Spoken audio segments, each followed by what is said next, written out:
Sir ప్రధానంగా ఇక ఒక బీసీ ఎజెండా అయితే బాగా అనిపిస్తున్నది. బీజేపీ 5 మంది బీసీ బిడ్డలకు అవకాశం ఇచ్చింది. బీఆర్ఎస్ 6 మంది బీసీ బిడ్డలకు ఎంపీ అభ్యర్థులకు అవకాశం ఇచ్చింది. కానీ కాంగ్రెస్ ఎవరికి బీసీలకు అవకాశం ఇలా ఇచ్చిన 2-3 ఎవరైతున్నారు వాళ్ళు కూడా వలసవాదులు నిన్న మొన్న వచ్చిన వాళ్ళు అంటున్నారు. అటువంటి మీరు బీసీ ఓటర్లను ఎట్లా వసం చేసుకుంటారు? మరోవైపు మాలలు కూడా మోత్కుపల్లి వాళ్ళ దీక్ష కూర్చుంటున్నారు. సో మాదిగల ఓట్లు ఎట్లా చూసుకుంటారు? ఎందుకంటే మీ పార్లమెంట్కి సంబంధించినటువంటి నాయకులు మోత్కుపల్లి మీరే చెప్తుర్రు బీసీలకి ఇవ్వలేదని. బీసీలకి ఇస్తే వాళ్ళు వలసవాదులని మీరే అంటుర్రు. అజెండా ఏంది? బీసీలకు ఇచ్చిరా లేదని ఫస్ట్ అజెండా. రాజకీయ అజెండా కాదు. అది ఏ పార్టీ నుంచి వచ్చింది అనేది పక్కన పెడదాం. అది రాజకీయం వల్ల నువ్వు మాట్లాడేది. నువ్వు సోషల్ ఇంజనీరింగ్ గురించి మాట్లాడేటప్పుడు బీసీకి ఇచ్చినవా లేదా అనేది లెక్కలకు వస్తుంది. ఏ పార్టీలకు వెళ్ళి వచ్చిండు, ఆయన బ్యాక్గ్రౌండ్ ఏంది, వాళ్ళ నాయన పేరు ఏంది, అంతకుముందు వాళ్ళ నాయన ఏ పార్టీలు ఉండేది, అది పక్కన పెట్టండి. బీసీలకు ఇచ్చినామా లేదా? ఇచ్చినామా? ఇచ్చినాం కదా, గంతే. కొన్ని దగ్గర బీసీలకు ఎందుకు ఇవ్వలేకపోయినా అక్కడ ఉన్న పరిస్థితుల బట్టి ఇవ్వలేదు. డెవలప్మెంటే నినాదం చూసుకోవాలి. నేను అనేది రాజకీయాలల్లో అవకాశాలు ఇవ్వాల్సిన అవసరం ఉంటుంది. కొన్నిసార్లు అవకాశాలు ఇవ్వలేని పరిస్థితి ఉంటుంది. కానీ ఎండ్ ఆఫ్ ద డే ఏం కావాలి ప్రజలకు చెప్పండి.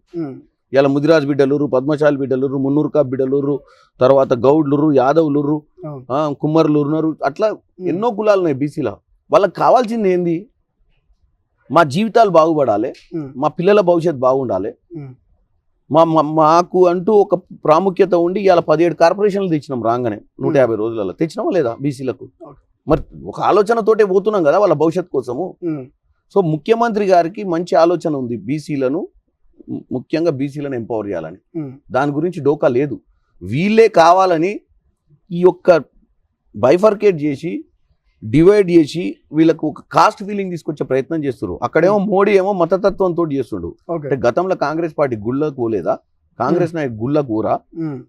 బాబ్రీ మసీదు విషయాన్ని, వివాదాన్ని తలెత్తిపిస్తారు. అసలు బాబ్రీ మసీద్ వివాదం అనే దాన్ని తీసుకొచ్చింది అది ఏ ప్రభుత్వంలో అసలు ఈ ఇన్సిడెంట్కి దానికి జస్టిస్ జరిగింది? ప్రజలకు అన్ని తప్పుదో పట్టిస్తారు. Congress secular party. ఈరోజు నేను ఒకటే చెప్తున్నా మీ తొలివేలు ఛానల్ ద్వారా, చాలా ఇంపార్టెంట్ ఇష్యూ చెప్తున్నా. అప్కి బార్ 400 అంటున్నా మోడీ. 400 ఇచ్చిన తర్వాత ప్రజలు జీవితాంతం బాధపడతారు. ఈస్ట్ ఇండియా కంపెనీని ఇండియాకి పిలిచి అప్పుడు వ్యాపారం కోసం వచ్చినప్పుడు మనం కొట్టుకున్నట్టు 400 సీట్లు కనుక బీజేపీకి వస్తే బాబాసాహెబ్ అంబేద్కర్ రాసిన రాజ్యాంగాన్ని మార్చే ప్రయత్నం నడుస్తుంది. కాన్స్టిట్యూషన్ లో మనకు సెక్యులర్ అనే వర్డ్ని తీసేసి ఈ భారతదేశంలో ఈ మత శక్తుల తోటి మనందరిని విచ్ఛిన్నం చేసే ప్రయత్నం చేస్తుర్రు. వాళ్ళకు ఒక క్లీన్ అజెండా ఉంది. మీరు వ్యాపారవేత్తలు కూడా చూడండి, చిరు వ్యాపారాలు ఎవరు బతకలే ఈ భారతదేశంలో 10 ఏళ్ల నుంచి. బతికిందల్లా 5 వ్యాపారాలే, అది కూడా గుజరాత్ నుంచి వచ్చిన వాళ్ళు. ఇదంతా ఒక సోషల్ మీడియా ద్వారా మన మనసులో ఒకటి నింపుతుర్రు. వాళ్ళు చేసే కార్యక్రమం వాళ్ళు చేస్తుర్రు. ఏదో ఒక రోజు మనం రియలైజ్ అయ్యే పరిస్థితి ఉంటుంది. ఇవాళ నేను ముఖ్యంగా వెనకబడ్డ వర్గాలకు, బడుగు బలహీన వర్గాలకు ముఖ్యంగా ఒకటి చెప్తున్నా, మోడీ మాయల వడకండి. దళితులు, క్రిస్టియన్లు, ఇసాయిలు, సిక్కులు, అన్ని కులాలు, వీటన్నిటికీ సెక్యులర్ అనే వర్డ్ తీసిన రోజు నుంచి ఇక్కడ మనుగడ కోల్పోయే పరిస్థితి ఉంటుంది.